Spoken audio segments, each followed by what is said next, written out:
നിങ്ങളുടെ ഇഷ്ട പരമ്പരകൾ എക്സ്ക്ലൂസീവായി സൺ നെക്സ്റ്റ് ആപ്പിലൂടെ തികച്ചും ഫ്രീ ആയി ഇപ്പോഴേ ആപ്പ് ഡൗൺലോഡ് ചെയ്യൂ. എന്താ വന്നത്? മാപ്പ് ചോദിക്കാൻ അർഹതയില്ല, എന്നാലും എൻ്റെ മനസ്സിൻ്റെ ഒരു ശാന്തിക്ക് വേണ്ടി വന്നാണ് ഞാൻ. എല്ലാം ശരണ്യ പറഞ്ഞിട്ടുണ്ട്. ചെയ്ത കാര്യങ്ങളിൽ പശ്ചാത്തപിക്കുന്നുണ്ട് എന്ന് ശരണ്യ പറഞ്ഞപ്പോൾ ഞാൻ അത് വിശ്വസിച്ചില്ല. ഇപ്പോ തന്നെ നേരിൽ കണ്ടപ്പോൾ അത് ബോധ്യമായി. എന്ത് ചെയ്തും പണം ഉണ്ടാക്കണം, പണമാണ് ജീവിതത്തിൻ്റെ ജീവനാടിയെന്ന് അന്ധമായിട്ട് വിശ്വസിച്ചിരുന്നവനാണ് ഞാൻ. അതായിരുന്നു എന്നെ നയിച്ചിരുന്ന ഫിലോസഫി. എൻ്റെ ചെയ്തികളൊക്കെ തിരിച്ചടിക്കാൻ തുടങ്ങിയപ്പോഴാണ് എനിക്ക് മനസ്സിലായത് ഞാൻ ഇത്രയും കാലം ഒരു ഇരുട്ടിലൂടെയാണ് നടന്നിരുന്നതെന്ന്. സത്യം പറഞ്ഞാൽ മാപ്പ് തരാനാകാത്ത കുറ്റമാണ് താൻ ഞങ്ങളുടെ കുടുംബത്തോട് ചെയ്തത്. സത്യസന്ധതയും ആത്മാർത്ഥതയും മാത്രം കൈമുതലായുള്ള എന്റെ മകൾ നന്ദിത ജയിലിൽ പോയി കിടക്കേണ്ടി വന്നു. പകലെന്നും രാത്രിയൊന്നും ഇല്ലാതെ പോലീസുകാർ കയറിയിറങ്ങി നിരങ്ങുകയായിരുന്നു എന്റെ വീട്ടിൽ. താൻ ബ്ലാക്ക്മെയിൽ ചെയ്ത എന്റെ പേരക്കുട്ടി നീരജ ഒരു സ്വൈരവും കിട്ടാതെ മനസ്സ് തകർന്ന് നാട് വിട്ടുപോയി. ജയിലിൽ കിടക്കുന്ന അമ്മയുടെ മക്കളായി എന്റെ പേരക്കുട്ടികൾ ഒരുപാട് സഹിച്ചു. മതി മുത്തച്ഛ,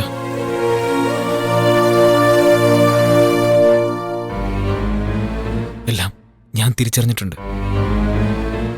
ഈ കുടുംബത്തിന് ഇത്രയും ദുരിതങ്ങൾ വരുത്തി വെച്ചത് ഞാനാ. അതിനി എത്രയൊക്കെ പ്രായശ്ചിത്തം ചെയ്താലും ഒന്നും ആവില്ലെന്നും എനിക്കറിയാം. ഒരു തെറ്റും ചെയ്യാതെ ജയിലിൽ കിടന്ന് നിരപരാധിയായ ആ അമ്മയുടെ കാൽച്ചൂട്ടി വീണ് ദയയ്ക്ക് വേണ്ടി എനിക്ക് യാചിക്കണമെന്നുണ്ട്. ഇവിടെ ഉണ്ടോ അമ്മ? ചിലരെയൊക്കെ കാണാനും പർച്ചേസിങ്ങിനും ഒക്കെയായി പുറത്തുപോയി. ഇവിടെ ഇപ്പൊ ഞാൻ മാത്രമേ ഉള്ളൂ. മുത്തച്ഛനെങ്കിലും കാണാൻ പറ്റിയതൊരു സന്തോഷം. എപ്പോഴായാലും എല്ലാവരെയും കണ്ട് ക്ഷമ പറഞ്ഞാലേ ഇനി എന്റെ അങ്ങോട്ടുള്ള ജീവിതത്തിനൊരു ശാന്തി ഉണ്ടാവും. താൻ അതിന് അധികം ബുദ്ധിമുട്ടണ്ട. എല്ലാവർക്കും വേണ്ടി ഞാൻ തന്നോട് ക്ഷമിച്ചിരിക്കുന്നു. എന്തായാലും താൻ ജീവനോട് തിരിച്ചു വന്നതോടെ ആ കൊലക്കേസ് തന്നെ ഇല്ലാതായല്ലോ. കുറെ നാൾ ജയിലിൽ കിടന്നതിനു പകരം ആശ്വാസത്തിനായി ചുറ്റുമുള്ള ആളുകളുടെ സാന്ത്വനവും സഹതാപവും അഭിനന്ദനങ്ങളും ഒക്കെ ഉണ്ടായിക്കൊണ്ടിരിക്കുകയാണ്. ഒരു മഹാദുഃഖത്തിനു പിന്നാലെ ഒരു വലിയ സന്തോഷം വരാനുണ്ടെന്ന സനാതന സത്യം അനുഭവിച്ചറിയുകയാണ് ഞങ്ങൾ. നീരജയോട് മഹാപാതകമാണ് ഞാൻ ചെയ്തത്. വിശ്വാസവഞ്ചനേക്കാളും എത്രയോ നീചമായ കുറ്റമായിരുന്നു അത്. അവൾ എന്നെ ആത്മാർത്ഥമായിട്ട് സ്നേഹിച്ചിരുന്നു. കുടുംബാംഗങ്ങളെക്കാൾ കൂടുതലായി എന്നെ വിശ്വസിച്ചിരുന്നു. സ്നേഹത്തെക്കാൾ കൂടുതൽ കാപട്യമായിരുന്നു എനിക്ക് അവളോടുണ്ടായിരുന്നത്. പണം ഉണ്ടാക്കലായിരുന്നു എന്റെ ലക്ഷ്യം. അവൾക്ക് സാധിക്കാത്തത്ര വലിയ തുകയായിരുന്നു ബ്ലാക്ക്മെയിലിലൂടെ ഞാൻ തട്ടിയെടുക്കാൻ ശ്രമിച്ചത്. ഹൃദയത്തെ തട്ടിക്കൊണ്ട് ഇനി ഞാനൊരു സത്യം പറയട്ടെ മുത്തച്ഛ. നീരജ എന്നെ കുത്തിവീഴ്ത്തിയ നിമിഷം ഞാൻ മനസ്സിലാക്കി ഒരു പെണ്ണിന്റെ ആത്മാഭിമാനത്തിന്റെ വില എന്താണെന്ന്. ഒരു സ്വപ്നം പോലെയാണ് അവളുടെ കുത്ത് ഞാൻ ഏറ്റുവാങ്ങിയത്. ഒരു ആരാധനയാണ് മുത്തച്ഛ എനിക്ക് അവളോട്. ഏകാന്ത തടവിൽ ഒളിവിൽ കഴിഞ്ഞ ദിവസങ്ങളിൽ എന്റെ മനസ്സിലെ ചിന്തകൾ മുഴുവൻ അവളെക്കുറിച്ചായിരുന്നു.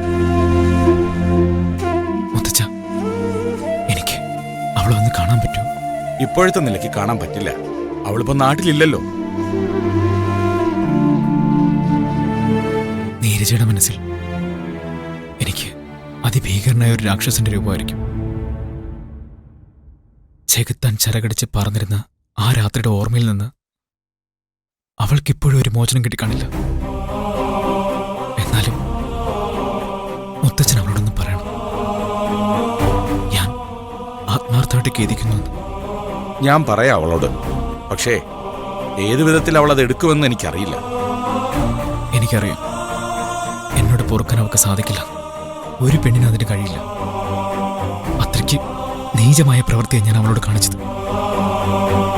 പശ്ചാത്തപിക്കുന്നത് നല്ലതാണ് മോനെ. തിരിച്ചു കിട്ടാത്ത വിധം നഷ്ടങ്ങളുണ്ടായവർക്ക് ആ പശ്ചാത്താപം കൊണ്ട് എന്താണ് പ്രയോജനം? ഞാൻ നിങ്ങളെ ഇനിയും കുറ്റപ്പെടുത്തില്ല. ഒരു കുടുംബത്തിനും ആരിൽ നിന്നും ഇങ്ങനെയുള്ളൊരു ദുരനുഭവം ഉണ്ടാകരുത് എന്ന ആഗ്രഹം കൊണ്ട് പറഞ്ഞതാണ്. ചെയ്തു പോയ തെറ്റിന് ഒരു പ്രായച്ചിത്തം ചെയ്യാൻ എന്നെ അനുവദിക്കുമോ? അതിന്റെ ഒന്നും ആവശ്യമില്ല. തന്റെ ഈ പശ്ചാത്താപം തന്നെ പ്രായച്ചിത്തമായി ഞങ്ങൾ കണക്കാക്കിക്കൊള്ളാം.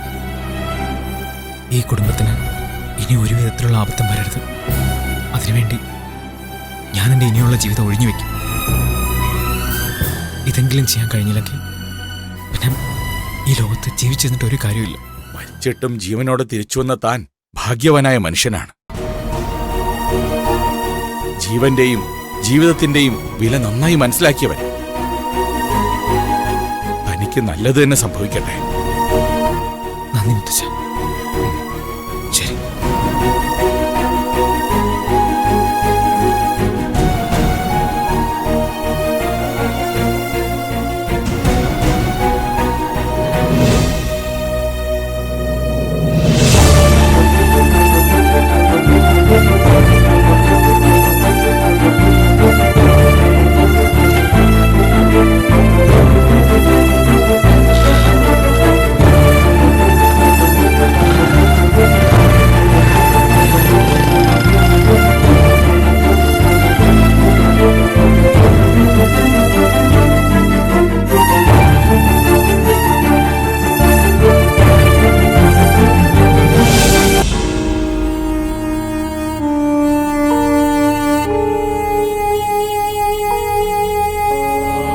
ദിയ, ദിയ, ദിയ,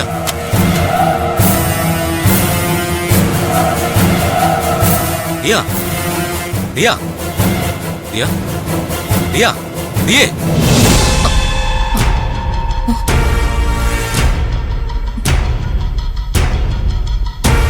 ദിയ എന്താ ഇങ്ങനെ നോക്കുന്നത്? ഇത് ഞാനാ തുകണപാലൻ. ദിയെ, ഞാൻ ആഹാരം കൊണ്ടുവന്നിട്ടുണ്ട്, കഴിക്കൂ.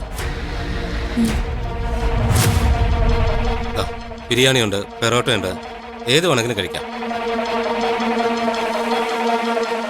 ദിയെ, എഴുന്നേറ്റ് ആഹാരം കഴിക്കുക. എനിക്ക് വേണ്ട. വേണ്ടേ? ഒന്ന് കഴിച്ചു നോക്ക്, നല്ല വിശപ്പുണ്ടാകുമല്ലോ. ആഹാരം കഴിച്ചാലൊന്നും എന്റെ വിശപ്പ് മാറില്ല. ദിയ എന്താ ഈ പറയുന്നത്? വിശപ്പ് മാറുവോളം കഴിക്കാനുള്ളത് ഞാൻ കൊണ്ടുവന്നിട്ടുണ്ട്.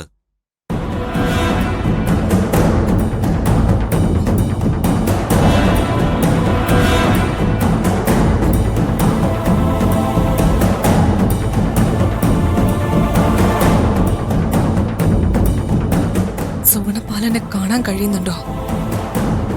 എന്റെ മനസ്സിൽ എരിഞ്ഞ് കത്തുന്ന തീ. അവിടെ നിന്നും നീറിപ്പിടിച്ചുയരുന്ന പുക. ഞാനൊരു അഗ്നികുണ്ഡത്തിന്റെ മുകളിലാണ് നിൽക്കുന്നത്. ദിയയ്ക്ക് എന്താ പറ്റിയത്? ഞാൻ പോകുമ്പോ എത്ര ശാന്തമായിരുന്നു ദിയയുടെ മുഖം. ഈ സമയത്തിനിടയ്ക്ക് ഇവിടെ ആരെങ്കിലും വന്നിരുന്നോ? ആരും വന്നില്ല. പക്ഷേ പലതും എന്റെ മനസ്സിലേക്ക് കയറി വന്നു. എന്റെ ഉള്ളിലെ തീ പിടിപ്പിക്കാൻ വേണ്ടി.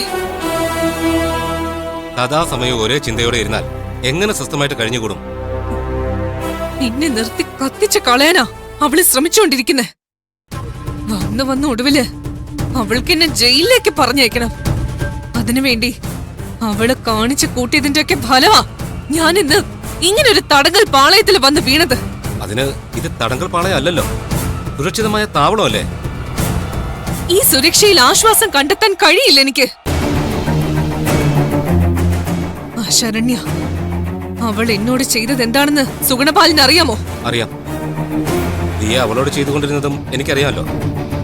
നിങ്ങൾ തമ്മിൽ ഒരു കിടമത്സരമുണ്ടെന്ന് ഞാൻ പണ്ടേ മനസ്സിലാക്കിയിട്ടുള്ളതാണ്. അവളാണ് അത് തുടങ്ങി വെച്ചത്. സ്വച്ഛമായി കിടന്ന എന്റെ മനസ്സിലേക്ക് കല്ലെറിഞ്ഞ് ഓളം ഉണ്ടാക്കിയത് അവളാ. എന്റേത് മാത്രമെന്ന് ഞാൻ ഉറച്ചു വിശ്വസിച്ചിരുന്ന എന്റെ കല്യാണ ചെക്കനെ എന്നിൽ നിന്ന് അടർത്തി മാറ്റി സ്വന്തമാക്കിയവളാ ശരണ്യ. ആ ദിവസം തൊട്ട് മാത്ര അവൾ എന്റെ ശത്രുവായത്. ആ നഷ്ടപ്പെടലിന്റെ വേദനയ്ക്ക് മുന്നിൽ കീഴടങ്ങി കൊടുക്കാൻ ഈ ദിയ ഒരുക്കായിരുന്നില്ല. ഞാൻ അവളെ പിന്തുടർന്നുകൊണ്ടേയിരുന്നു.